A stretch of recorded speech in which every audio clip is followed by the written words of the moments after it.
Good morning, my beauties. Today we're talking about your enemies and how they're playing the biggest role in your life experience. Your enemies are going to be that reflection in the mirror that is supposed to tell you that you're slacking off, that you're not showing up authentic. What exactly are your enemies? Your enemy doesn't sleep.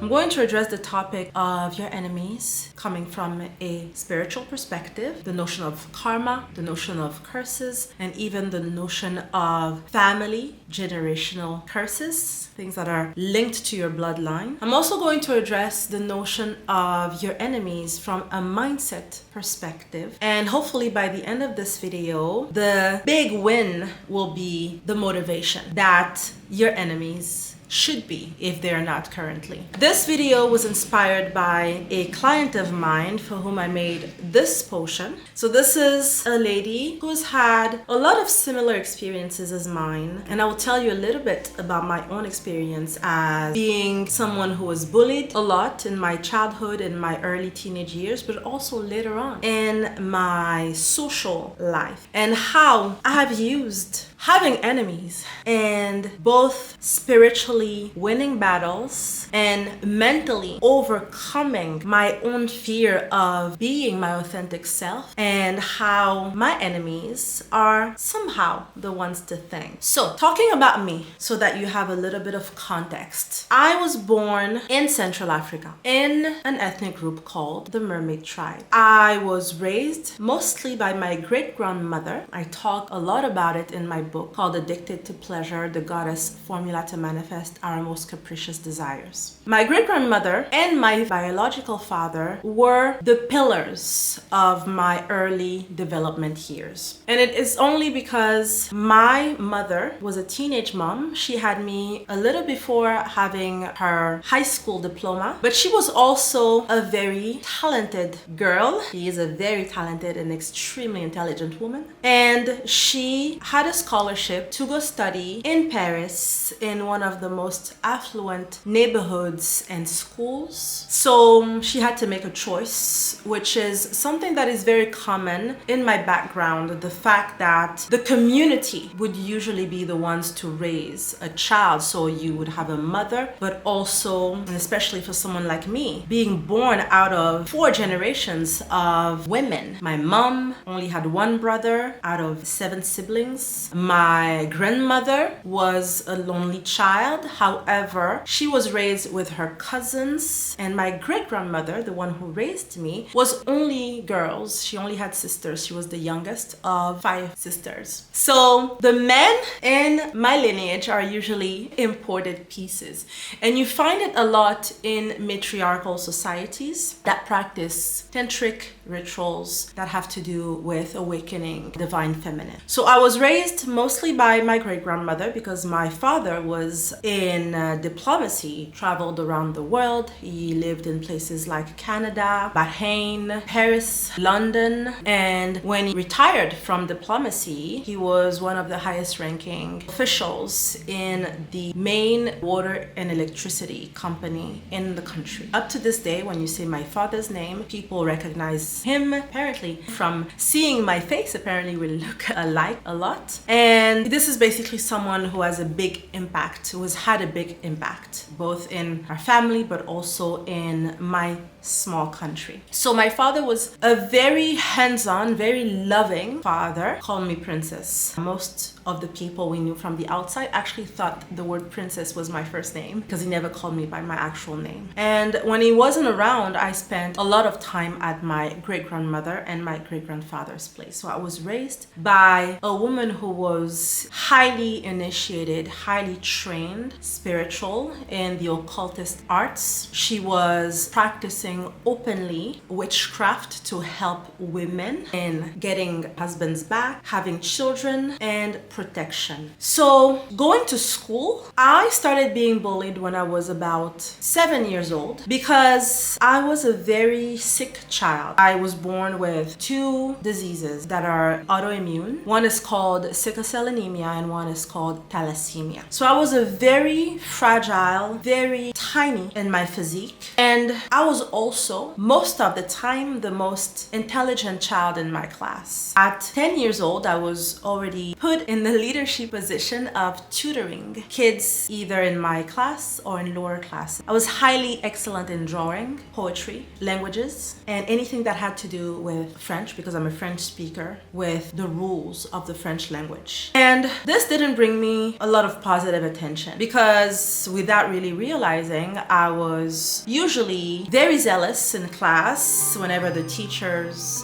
asked for anyone to volunteer, to answer questions. I was really a teacher's pet, and I was every teacher's pet. My only flaw was that I was very talkative. I was used to being around social circles where my father and later on my mother would invite a lot of high-ranking officials. So I was used to having high-level types of conversations from a very young age, and I was at home encouraged to express my prowess in different things. I was asked many times by my dad to recite poetry, to show my drawings. I used to also sew little outfits for my Barbie dolls. So I was always put on display by my dad. I was the most exquisite, the most beautiful, the most talented child. So I had a high level of self-worth and self-esteem at home, which really irritated most of the kids in my school, and I didn't know why at the time. So I started being bullied for many reasons. One, because I talked like I was the smartest in class. Somehow me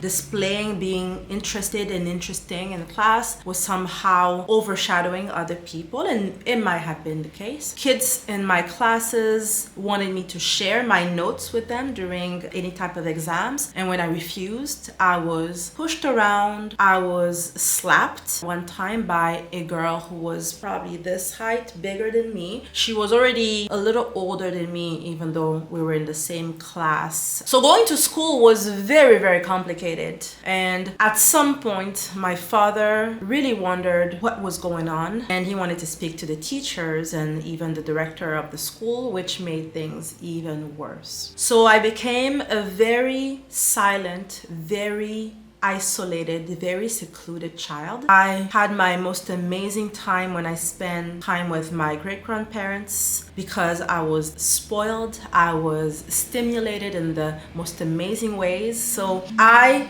really was in between the two worlds of high society and my great-grandmother, who, even though she had that background, also carried the lineage of spirituality. So I would go with her usually once or twice a week in the forest to get the resins, to get the roots, to speak to spirits, to do offerings, to also do a lot of protection work for me, because when I was 6 years old, which is the time when I started seeing my own goddess entity, we will call her Oshun for the sake of this video. My Oshun, this is also the time when I started receiving a lot of spiritual attacks. And so my great-grandmother was really my guardian. The bullying didn't stop there. It stopped a little bit because my biological father died when I was 11 years old, and my world completely collapsed. But that was also around that time that my mother had returned back from studying in France. She had remarried with my stepdad, who thankfully, even though I was a little bratty with him in the beginning because I was protective of my father, who was still, I believe, in love with my mom back then, my dad pretty much explained to me that I was lucky because not only did I have one amazing dad who loved me, cherished me, spoiled me, I had traveled the world already, but I had two. And my stepdad was in politics, so it was sort of the same kind of environment socially. So that was a different experience, a different type of adjustment, because I was going through a lot of stuff. I had a lot of visions. I had a lot of voices started speaking to me. So without knowing, I started doing readings for people who would come and ask me for advice, ask me for my opinions, things like that. So I had this gift already, which my great-grandmother never tried to tame, but which made me look weird. When I went to middle school, I started having real life visions of situations that my professors were going through, that other kids in school were going through. And that's when the bullying started again. I was still very petite and underdeveloped physically. So the bullies, who when I look back were actually underachieving, mediocre looking, mediocre thinking, below average in their grades people, but who basically ruled the school. I went to a Catholic school, which is called Immaculate Conception, and started being bullied in a softer way through humiliation, through making fun of my manners. The school itself was a private school. However, it is a school that had every social class, every social settings from the kids. Some kids had scholarship. This is the school that historically my mom had gone to, my grandmother had gone to, my great-grandmother had gone to. Every woman in my family, even down to my sisters, and probably my nieces and nephews who still live back home will most likely go to this specific middle and high school. It is only when I turned 14 years old that I just went for the summer and my body just developed almost overnight. Came back, didn't realize it, but I had become a hot, popular girl without really realizing it. That is when I started to get a lot of attention from boys. And by then I was not interested in any type of boys in high school because those were the ones who participated in me feeling bad and humiliated and bullied in my early years in that middle school. And that's also the reason why I only had a couple of friends who are until today. Still, one of them is my best friend and she is the one who's been there since day one. Later on, I got married to a man who fell in love and proposed to me on the same night, within the same night. We were married within a year, had our first child, second child by the second year. Even though, because of my medical conditions from when I was younger, the doctors pretty much diagnosed that I would never have children naturally. Not knowing that I was a practicing spiritual, that I was dealing with such cases. So I never really listened to any type of defeating medical assumption or decision about me. And my ex-husband, who's the father of my two daughters, or teenagers already, was also diagnosed with a condition which would have made him not a candidate for fatherhood in a traditional, biological, spontaneous way. Needless to say, I got pregnant spontaneously and I thought my daughter was a miracle and I was so happy with having her. And I didn't really care about having children. I knew this was meant for me. I never really worried about it. And within a couple of months, I was pregnant again with our second daughter. That's why our daughters are 11 months apart. So I started experiencing bullying with my ex-husband because I traveled. So in the meantime, I had lived around the world, studied the United States, worked in the United States, and decided to move back to Africa and traveled around with my ex-husband, who is a very highly successful businessman today. He was at the beginning of his journey back then, and since then he's become a notable figure. So moving to a different country, I started really immediately being bullied by his family and his friends, for whom I was too stuck up. I wasn't enough of anything, and my spirituality was also an issue. I was to practice my spirituality in secret and never to speak about it, because in a highly religious setting, spirituality is very feared and many times associated with black magic, dark and evil magic, you should say. So that took a different turn because ultimately I was expected, and by my ex-husband as well, I was expected to play the part, to pretend in front of people who really, not meaning to be arrogant, people that I saw as people who needed help. All of the people around us who were slaves to money, who did despicable things for the sake of money, notoriety, power. All of the women who made compromises, a lot of women who paid a blind eye to their husband having multiple affairs and sometimes even hidden or second families and staying in those marriages for the sake of status. I appeared to be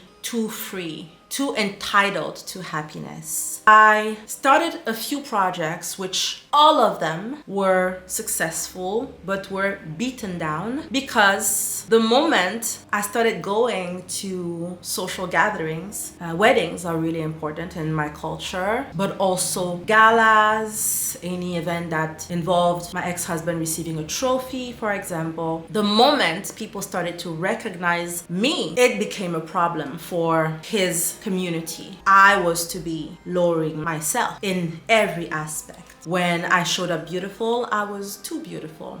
Who did I think I am? I was. How dare me being exquisitely dressed? How dare me wearing a different color when everyone was dressed in another way? I was bullied sometimes for having just had a baby and people telling me, you better be careful because your husband likes thin women, so he may just stray away if you don't pick yourself up. And I was bullied when a lot of women around me struggled with weight, and I bounced back because I never worried about bouncing back to the body I deserved because I eat amazing food. I love my life and I practice a very hardcore sacred feminine spirituality. So removing me out of my spiritual throne and changing the way I have always viewed myself and the strengthening of my own image, which I do on a daily basis when I do my morning to manifest meditations,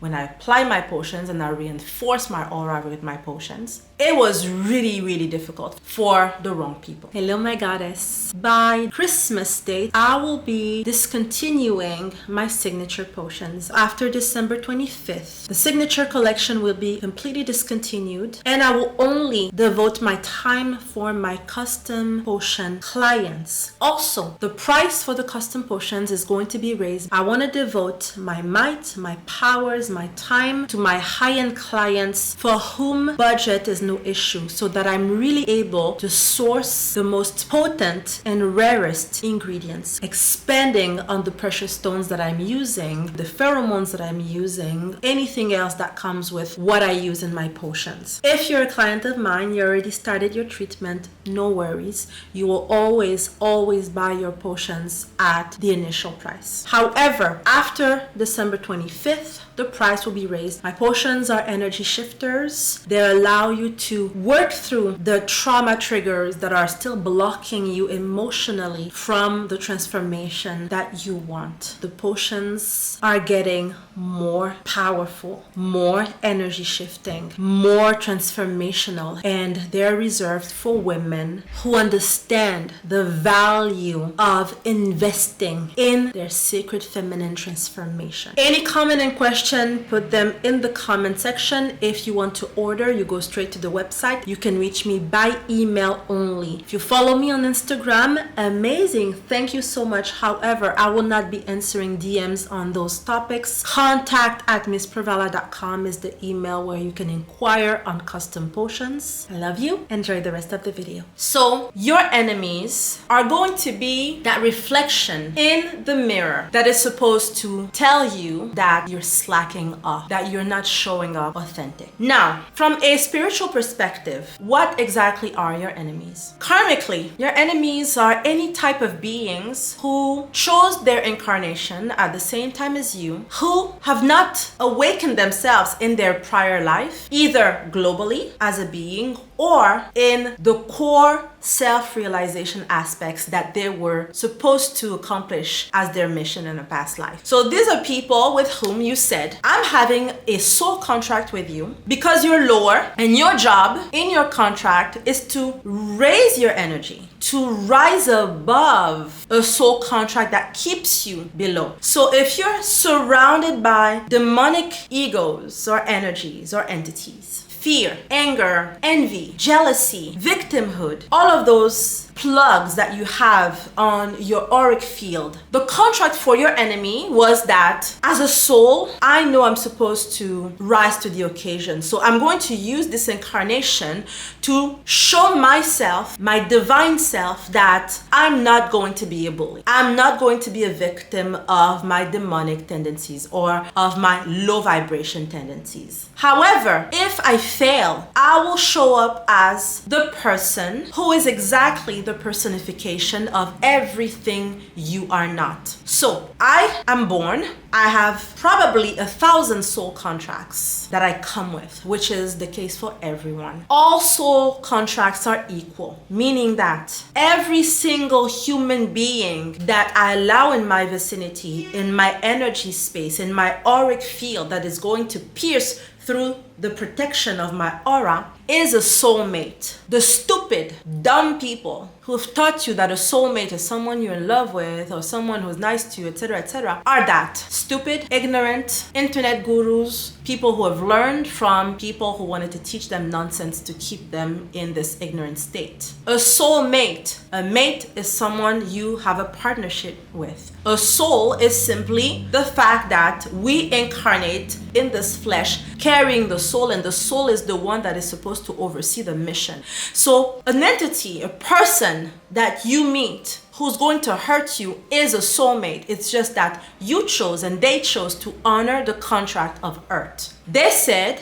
if I'm not rising up to my divinity, I'm going to hurt people. I'm going to lean onto envy, jealousy, mediocrity, feeling bad about myself, hating myself, and I'm going to project that to someone who's supposed to also rise to the occasion.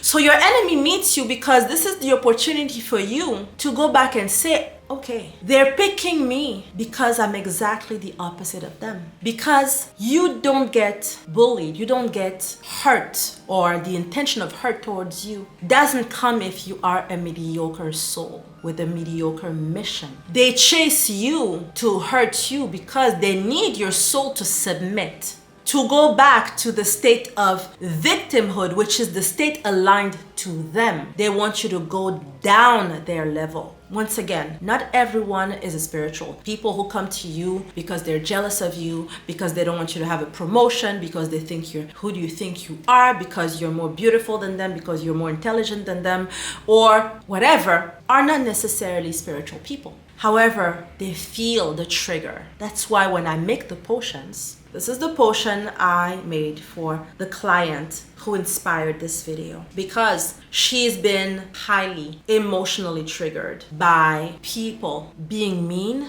hurting her, betraying her, being disloyal to her, all the way to even creating strategies to keep her down. So not all of your enemies are actual known spiritual people. Some of your enemies are enemies that come from your bloodline. They're enemies either that your ancestors have hurt and they cursed your lineage, the womb of your grandmother, the womb of your mother, and your womb. And if you don't cut that curse, it's going to be passed down from generation to generation.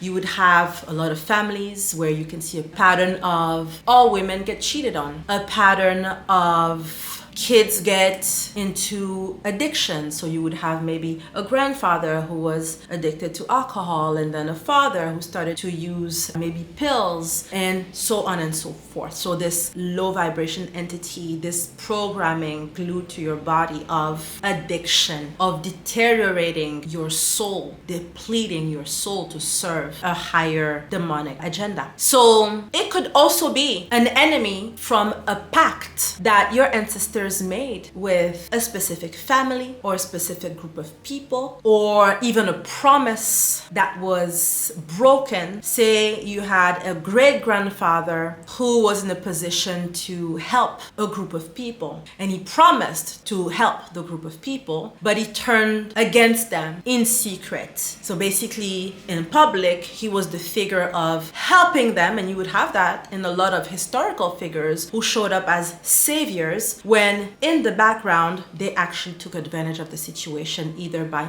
making money or by getting some sort of power. Known or unknown, soul contracts stay forever unless you renew the contract with new clauses. So this is on the spiritual end. You're going to be born and you're going to have people put in your path who are going to make you claim that curse unless you rise to the occasion. That is mainly why you have spiritual attacks. the entities of the other realms that are going to attack you in your soul. Again, why do they attack your soul? To submit you, to make you a slave in the astral realms. This is highly occultist. If this is too triggering for you, or if you don't believe in spirituality, skip to the next part where I'm going to talk about mindset. I know a lot of westernized people like the little rainbows, fake motivation, where if you don't deal with your energy, if you don't claim your energy, if you don't handle the spiritual part, you're just going to be on a hamster wheel.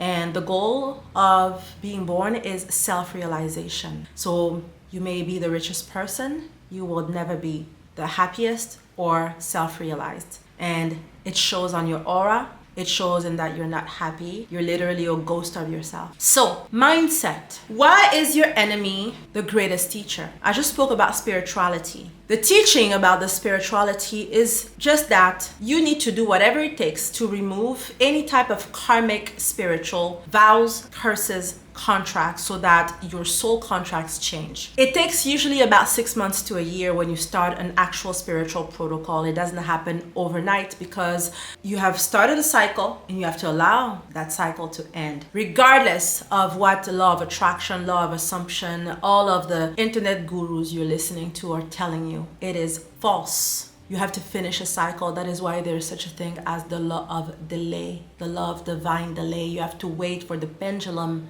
to stop and then change its trajectory when you've started a new journey, when you're transforming. The way the pendulum was rotating was in alignment with your energy, the energy of the old you. When you start a spiritual work and you start checking and removing your emotional triggers, you start seeing, observing the archived trauma and releasing it and replacing it with the pleasure principle filled vibrations that I teach in my book and everything that I do. When you start doing your sacred feminine healing work on a daily basis, you go and you meditate through your sexual energy. You know, that's why I teach moaning to manifest, sacred moaning. It is so that you are reborn energetically. And when you are reborn energetically, you become a new person. The spiritual side, the invisible side, is always going to start. And then delays of the 3D have to be respected in order for all of the chess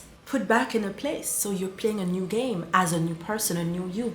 When you start on your journey with my potions, you become a new person. You give birth to a new you. That's why I work mainly on your sexual energy. That's why I do heavy tantra, heavy self-seduction, sacred work. Because this is the womb space, the feminine principle, we give birth to our new self. So this is an opportunity. Your spiritual enemy is telling you, hey, wake up, you're weak and you're not supposed to be weak. And if you want to be weak, I'm going to use your weakness and give you this identity while I exploit your energy. Everything is spiritual warfare. Everything. From the fact that you are bombarded by media, subliminal messages and images, and distracted throughout the day, whether it is religion imposing dogma upon you. Everything is meant to keep you as a nice, weak, obedient soldier for the whole. Never for you actually being a representative of divinity on earth. And what is the main characteristics of divinity? All powerful, royalty, infinity, limitless. Nothing is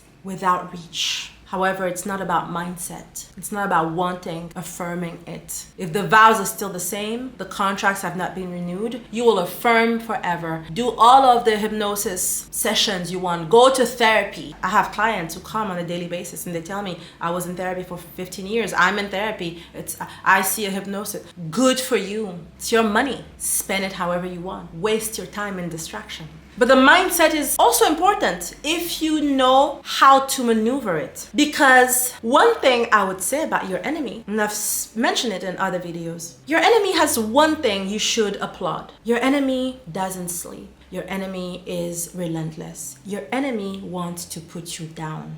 Even the most clumsy, mediocre people who gossip about you apply themselves at harming either your character, your reputation, and ultimately dimming your light. as a mindset, whenever you have enemies coming forward, when you start seeing enemies through people talking to you, through people doing things behind your back that you find out, through any type of known way that you end up knowing, it means that you are now being called to change the trajectory of your life. It means that those people saw your worth, your beauty, your value, what you brought to this earth. They see that before you do, and they're going to try to keep you down, to tame you, to keep you a victim at their level. So you need to see it as a wake-up call. It means that whatever they're criticizing about you should be where you should apply all of your might.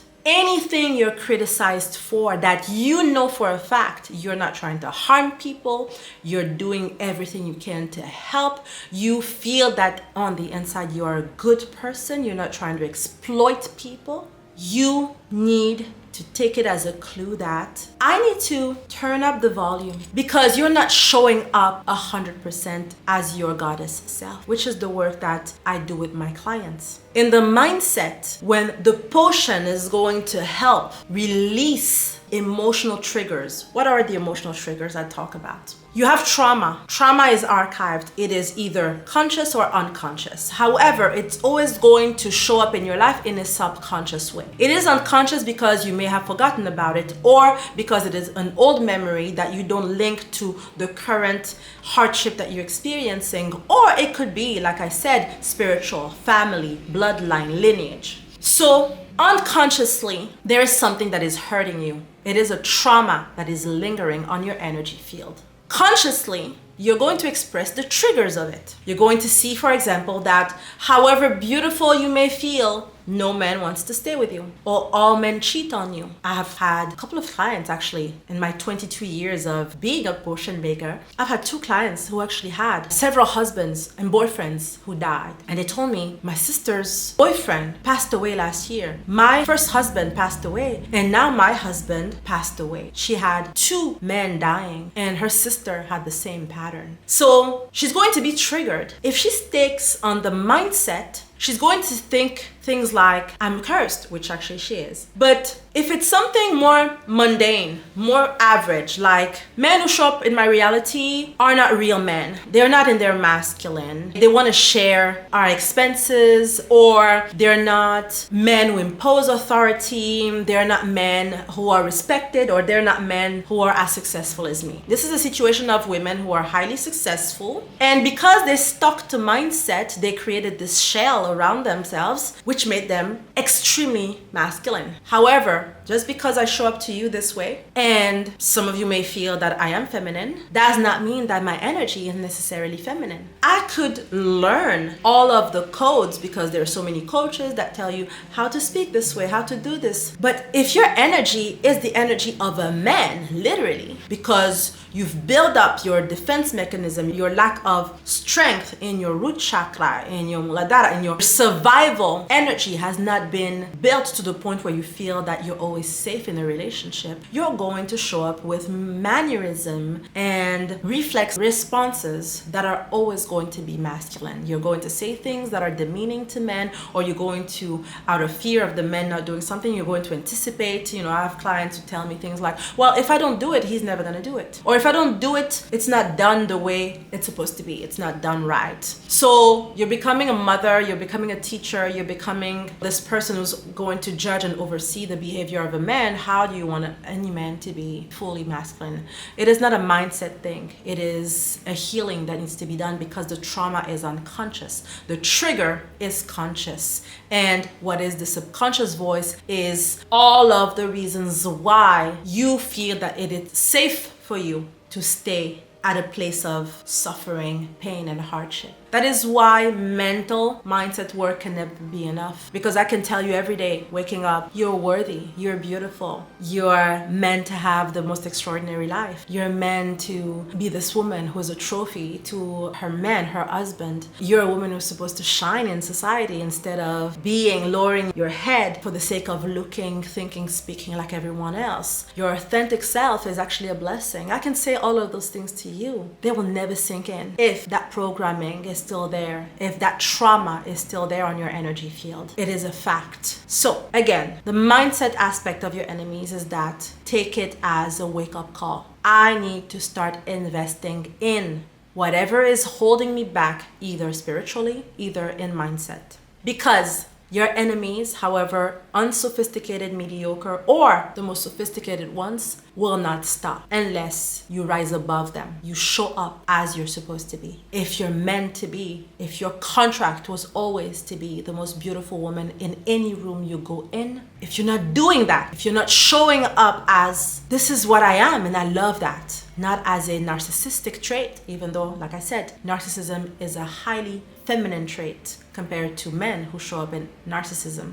But no one, no soul will ever blame you for showing up as what you signed up for. If I signed up as, I'm showing up as the most beautiful woman in any room, regardless of who shows up in that room, it's a contract that everyone in that room already signed. Only the people who are stuck in their demonic traits are going to feel horrible, triggered, or hate you for it. It is not your job to ensure that they rise up to their own self-realization path. Your job is to show up as you and to inspire through your gift. If you're supposed to be the most amazing cook, no matter how sophisticated, no matter the most amazing recipes that someone else has, you will take that person's recipes and the way you're going to talk about those recipes, it's going to be your version that people want to either watch or try. I'm speaking about food because I love food, and you know that I'm a daily cake or caviar aficionado. So it's up to you to play poker and say, I'm going all in. You know the law. The law of delay is always going to show you that reality with a delay. That's where you have to build your spiritual backbone and stay with the knowledge, the inner knowledge, the inner conviction that you're on the right path, that this is your path. And with this, only way to know is to ask here, your heart. Am I doing the right thing? Am I doing the right thing? From my own experience, as someone who's been bullied, and I've only explained a few events, and I'm sure most of you are going to relate. If you're meant to have a life where you live in your authenticity, where you're supposed to rise above the average, some people just need to respect their contract. Some people just showed up in this life to be supporting characters. Some people showed up to be average looking, average doing, average hoping. Some people showed up to be the people who scream at a star in a concert while the star is performing. Some people are born to be fans. However, I know for a fact that everyone is born with a special gift. And that gift, you're supposed to sculpt it until it becomes a masterpiece. So if you want to be the fan of someone who's living their authentic life, say, okay, like my Hindu masters taught me many years ago, almost 2 decades ago actually, maybe this life is just a draft for you. Embrace it. Live your mediocrity, but enjoy it. Stop complaining, stop trolling people, stop envying people. Just say, this life I'm just supposed to be a nobody, someone who's unrecognizable for anything, even in my family, someone who's just supposed to be mediocre. It's tough to have this realization because even in a huge family, everyone is good at something. Someone can be good at making the greatest pies in the family, and at every family function, they will make a pie. Everyone has something. It's a choice to turn your life into an actual project and becoming a masterpiece. So this is the motivation part, really. Motivation is your enemies are here to remind you that whatever you're doing, you're not doing it hard enough. And I'm not saying that you have to be masculine, because as a feminine woman, as a woman, the most despicable, repellent thing to be is to be masculine.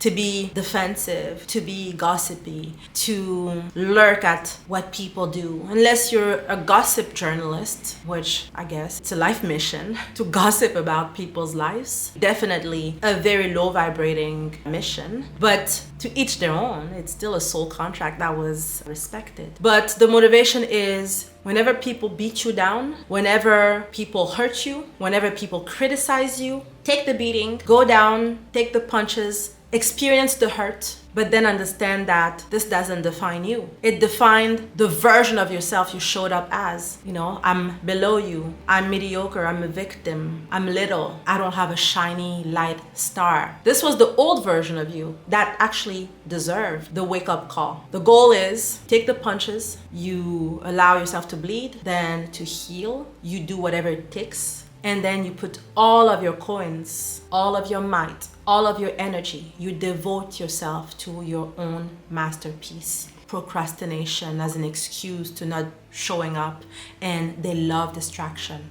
If you have time to watch on TikTok, if you have time to watch a movie, if you have time to watch the news, if you have time to see what Rihanna is wearing or what Tyla's performance was, if you have time for that, it means that you could have taken that 10-minute, 1 hour of your life and devoted to yourself. When you're distracted, you allow your enemy to be right, because when you're a victim, it's your fault. You can't stop them from being mean to you. It's their prerogative. The unfairness is the rule of life. It is a 3D material life of duality, the opposites. So it's not their job to be nice to you. You can be a victim and stay on your corner and blame everyone for you not showing up as your true self, of you not showing up for your happiness. But it won't change the world. Personally, I don't care if you fail. I don't care if you're miserable. I don't care if you're depressed. I don't care if you're on pills or taking drugs. I don't care if your man has been cheating on you. I don't care if you feel ugly. It's none of my business. And it's certainly not your enemy's business, because they're winning. Look, isn't she pretty? We're starting on this 6 months journey. This is a first-time potion user. She's amazing, and I'm gonna do everything I can to bring her to bloom. And the rest, it's her job. It's her job to show up as herself. It's not mine. My work is to do potions, and I do my part. So that's it. I love you. See you in my next video. Manifest lavish imperial opulence. I'm entitled to manifest lavish imperial opulence. I'm entitled to manifest lavish imperial opulence. I love you, and I see you in my next video. Ciao.